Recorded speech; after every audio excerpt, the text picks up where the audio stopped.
জেলের মধ্যে জেলের কর্মকর্তা, জেল পুলিশ যারা আছে, তারাই আমাকে বলতেছে যে ভাই আপনাদের তো একটা প্রভাব আছে, নানা কারণে আপনি স্বল্প সময়ের মধ্যে বের হইতে পারতেছেন, কিন্তু অনেককে পুলিশ জাস্ট তুলে এখানে দিয়ে যায়, নিরাপরাধ মানুষ, তাদের মানে কেউ নাই, তাদেরকে এই বের করার মতো তাদের কোনো সহায়তা নাই। তো এই ব্যাপারগুলো আসলে আমরা আসলে জাতির সামনে এই জায়গাগুলো স্পষ্ট করতে চাই। কালকে যে ঘটনাগুলো ঘটেছে জনাব তারেক রাজা এবং অয়ন রহমান খানের ক্ষেত্রে, যে প্রোডাকশনের সময় তাদেরকে আইনজীবী বঞ্চিত করা হয়েছে, এটি যেন না হয়। এবং আজকে আমরা ঢাকা থেকে যে আইনজীবী টিম এসেছি এবং আমাদের এখানকার যে স্থানীয় আইনজীবী মহোদয়বৃন্দ রয়েছেন, আমরা আজকে সবাই জনাব আশিককে আদালতে উপস্থাপন পর্যন্ত আমরা এখানে অপেক্ষা করব, যাতে তিনি কোনোভাবেই প্রতিনিধিত্বহীন অবস্থায় না থাকেন, এবং আজকেই আমরা তারও জামিনের শুনানির চেষ্টা করব। আমি আর অয়ন একসাথে জেলে ছিলাম, কিন্তু জেল গেটে আসার পরে শুনতে পেলাম যে জামিন আমারটা হয়েছে, অয়নেরটা হয়নি। খুবই দুঃখজনক।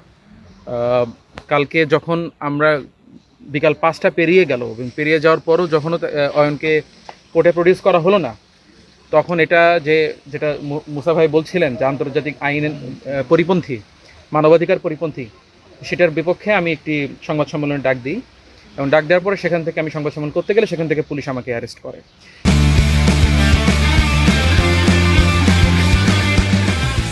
এবং যেটি মুসা ভাই যথার্থই বলেছেন যে আমাদেরকে, ইভেন আমাকেও, মানে অয়নের ব্যাপারটা তো কমপ্লিটলি এটা তো আপনারা জানেন, আমাকেও এমনভাবে করছেন। আমাদের আইনজীবী ছিলেন ইসমাইল ভাই, ওনাকে সময় দেওয়া হয়নি। আমাকে যখন এখানে আনা হয়েছে তখন উনি বেল পিটিশনের জন্য আবেদন করার জন্য বলে গেছেন, কিন্তু আমি যখন জিজ্ঞেস করছি আমার আইনজীবী আসার কথা, বলছেন আপনার কোনো আইনজীবী আসে নাই। সো কমপ্লিটলি মিথ্যা তথ্য আমাকে দেওয়া হয়েছে এবং তারপরে আমাকে জেলে নিয়ে যাওয়া হয়েছে।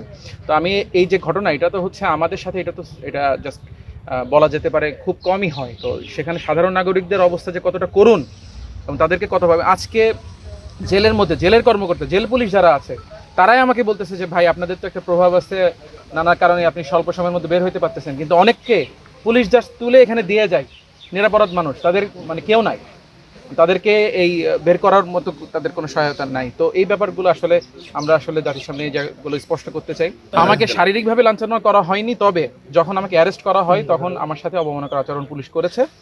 আপনারা দেখেছেন আমার হাত থেকে তারা ফোন কেড়ে নেয় এবং তারা অনেকটা তুই তোকারের মতো করে আচরণ করে, যেটা আমার লাইভে আছে, আপনারা দেখেছেন।